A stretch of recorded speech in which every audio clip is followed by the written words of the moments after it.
Capítulo 19. Edward permaneceu uma semana no chalé. Era sinceramente instado pela senhora Dashwood para que ficasse por mais tempo.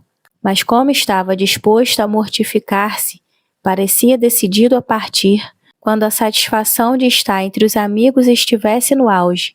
Seu humor nos últimos 2 ou 3 dias, embora ainda bastante desigual, havia melhorado muito, e tornou-se cada vez mais apegado à casa e arredores. Nunca falava em partir sem um suspiro. Afirmava não estar vinculado a nada de preciso no momento. Chegava até a duvidar para qual local iria quando os deixasse, mas ainda assim tinha de partir. Nunca uma semana passara tão depressa. Mal podia acreditar que já tivesse passado. Dizia isso repetidas vezes. Dizia outras coisas também que marcavam a modificação de seus sentimentos e contradiziam suas ações. Não encontrava prazer em Norland, detestava viver na cidade, mas fosse para Norland ou para Londres, tinha de ir. Estimava sua bondade acima de tudo e sua maior felicidade era estar com elas. Apesar de tudo, tinha de partir dentro de 1 semana e sem mais delongas. Elinor expôs tudo o que havia de estranho nesse modo de agir em conversa com a mãe.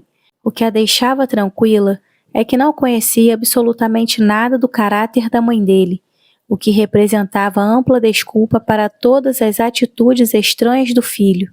Desapontada com tudo e contrariada como estava, e às vezes aborrecida com seu comportamento incerto para com ela, estava disposta a aceitar suas ações com toda a cândida compreensão, e os generosos atributos que lhe tinham sido dolorosamente extorquidos por sua mãe em relação a Edward. A falta de humor dele, de abertura, de consistência, era geralmente atribuída à sua falta de independência e o melhor conhecimento por parte dela das intenções e desígnios da senhora Ferrars. Sua curta visita, sua determinação em deixá-las, teriam origem na mesma agrilhoada inclinação, na mesma necessidade inevitável de contemporizar com a mãe. A velha e arraigada disputa entre dever e vontade, entre pais e filhos, era a causa de tudo. Ela gostaria de saber quando essas dificuldades iriam acabar, quando essa oposição iria capitular, quando a senhora Ferrars estaria modificada e seu filho estaria livre para ser feliz. Mas diante desses desejos vãos, ela era forçada a recorrer para confortar-se à renovação de sua confiança no afeto de Edward, à lembrança de todo e qualquer sinal de seus olhares ou de suas palavras que ele deixara em Barton, e acima de tudo, aquela prova lisonjeadora que ele trazia constantemente no dedo. Edward, disse a senhora Dashwood enquanto tomavam café na última manhã. Acho que você seria mais feliz se tivesse uma profissão para aplicar seu tempo e dar motivação a seus planos e ações. Algum inconveniente resultaria disso para seus amigos, é verdade. Você não lhes poderia dar tanto de seu tempo, mas você seria materialmente beneficiado num aspecto pelo menos. Saberia para onde ir quando os deixasse. Asseguro-lhe, replicou ele, que pensei muito sobre esse ponto como você faz agora. Foi, é e provavelmente será sempre um pesado infortúnio para mim, que não um negócio para me ocupar, uma profissão para empregar meu tempo ou que me propicie alguma independência. Mas infelizmente essa situação privilegiada, como a de meus amigos, fez de mim o que sou, um ser ocioso e inútil. Nunca chegamos a um acordo sobre a escolha da profissão. Sempre preferi estar ligado à igreja, como ainda estou, mas isso não era visto muito bem por minha família. Eles me recomendaram o exército, mas isso não me atraía. O direito seria algo distinto para mim. Muitos jovens que hoje trabalham no Palácio da Justiça fazem ótima figura na sociedade e passeiam pela cidade em carruagens bem aparelhadas. Mas eu não tinha inclinação para o direito, mesmo em suas formas menos empenhativas e que minha família provava.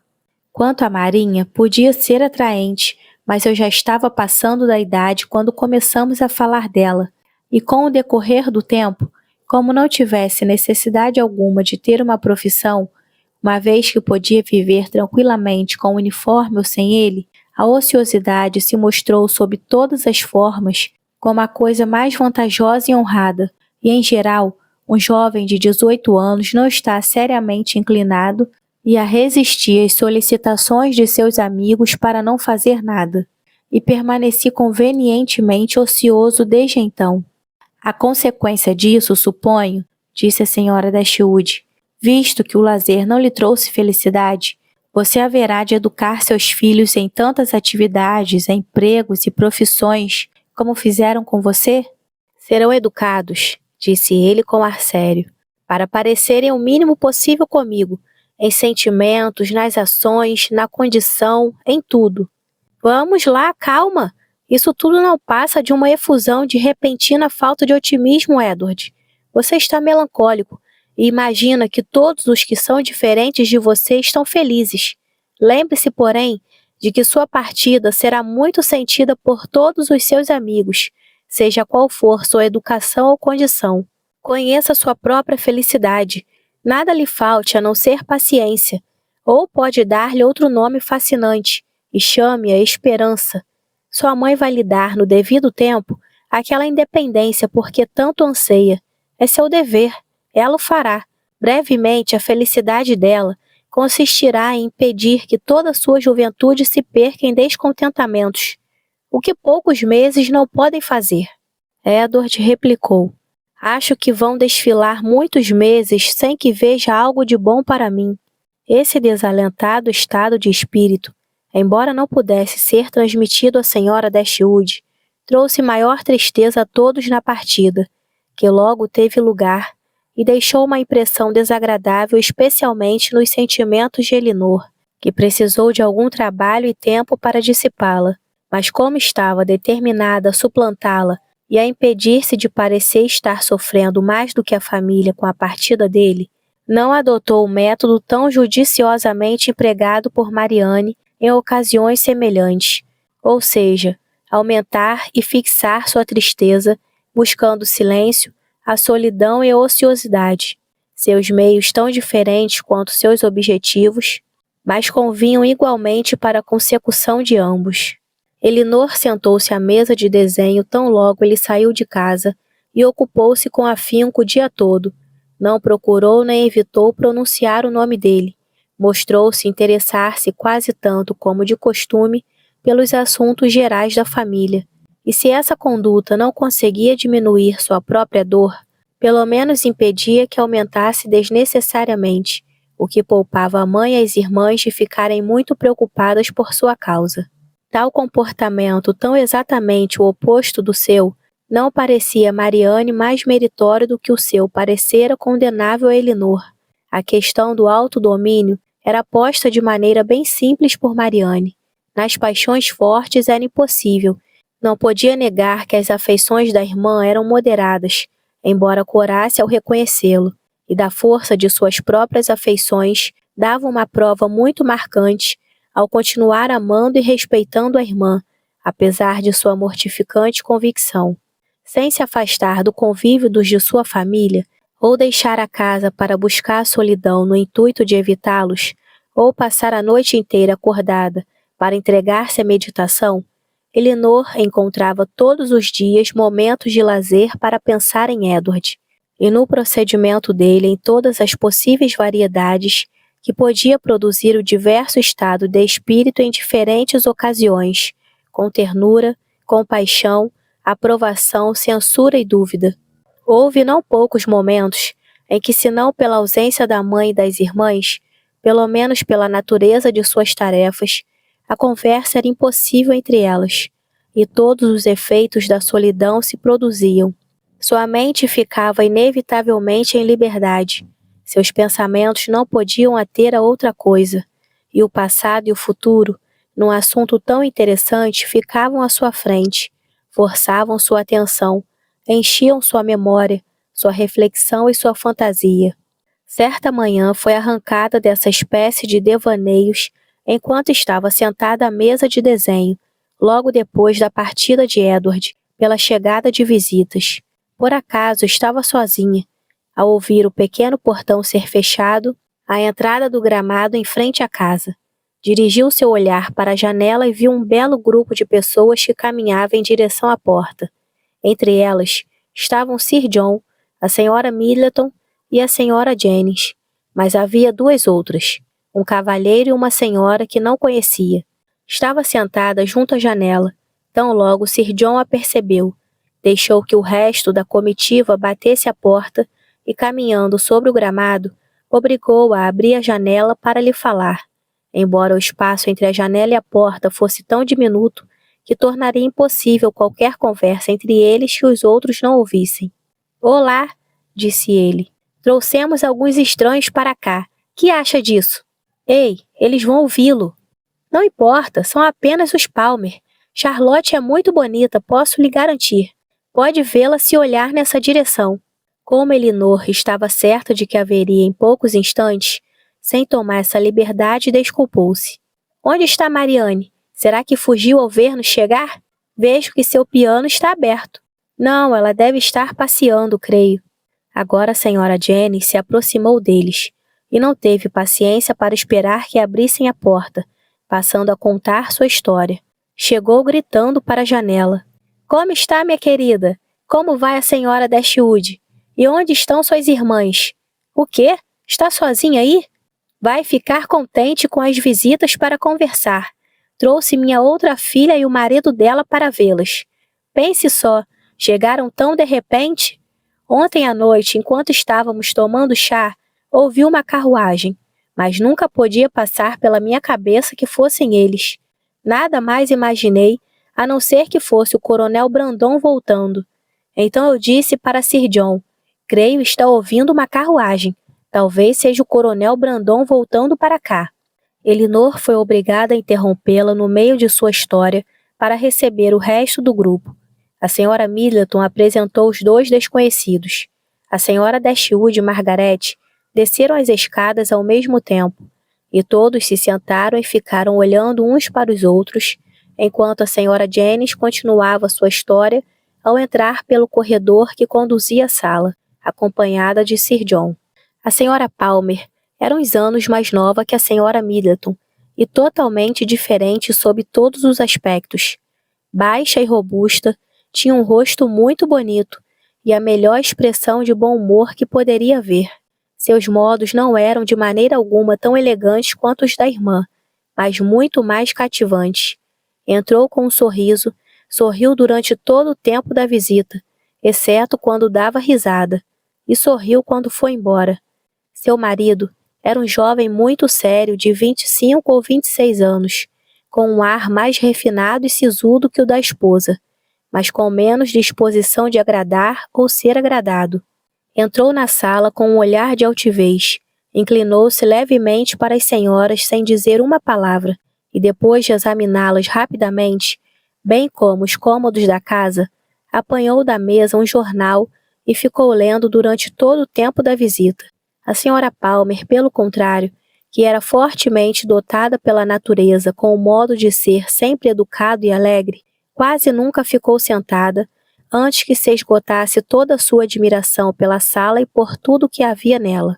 «Oh, mas que linda sala! Nunca vi nada tão encantador! Olhe só, mamãe, como foi melhorada desde a última vez em que estive aqui. Sempre achei o lugar aconchegante.»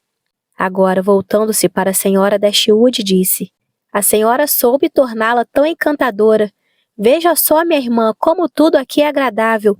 Como gostaria de ter uma casa assim. Não gostaria, Sr. Palmer?»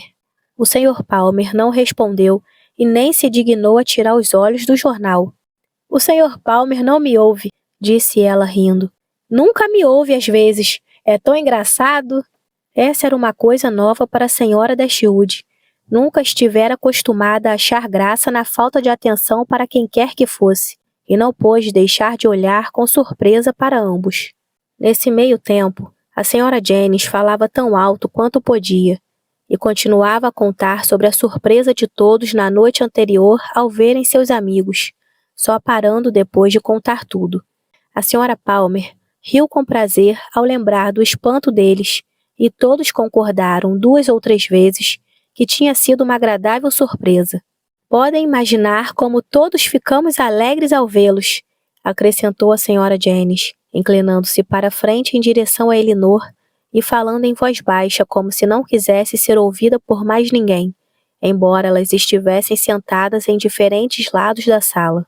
Mas não posso deixar de lamentar que tenham viajado tão depressa e empreendido uma viagem tão longa, pois vieram de Londres por causa de negócios, e você sabe que estava errado na condição dela. Queria que ela ficasse em casa e descansasse esta manhã, mas ela queria vir conosco. Tinha muita vontade de conhecê-las. A senhora Palmer riu e disse que isso não lhe faria mal algum. Ela está esperando um bebê para fevereiro, continuou a senhora Jennings. A senhora Middleton não conseguia mais suportar tal conversa, e por isso perguntou ao Sr. Palmer se havia notícias de interesse no jornal. Não, absolutamente nada, replicou ele e continuou lendo. Olha, aí vem Marianne, exclamou Sir John. Agora, Palmer, você vai ver uma moça realmente bonita. Caminhou imediatamente para o corredor, abriu a porta da frente e a fez entrar. A senhora Jennings perguntou-lhe logo que apareceu se não tinha ido a Allenham, e a senhora Palmer riu abertamente à pergunta, como para mostrar que tinha entendido tudo. O Sr. Palmer olhou-a quando entrou na sala, fitou-a por alguns instantes e retornou ao seu jornal. O olhar da senhora Palmer tinha sido atraído agora pelos desenhos dependurados na parede. Levantou-se para examiná-los. Olha só, que lindos, que encantadores! Olhe bem, mamãe, que delicados! Decididamente são tão espetaculares que passaria um tempo sem fim a olhá-los. E então, sentando novamente, logo acabou esquecendo que havia coisas tão maravilhosas na sala. Quando a senhora Middleton levantou para ir embora, o Sr. Palmer levantou também, repôs o jornal no lugar, esticou-se e olhou para todos. Meu bem, você andou dormindo? Disse sua mulher rindo. Ele não deu resposta, só observou. Depois de examinar novamente a sala, viu que tinha o pé direito muito baixo e o teto arqueado. Então fez uma inclinação e partiu com o resto do grupo. Sir John havia insistido com todas para passar o dia seguinte em Barton Park.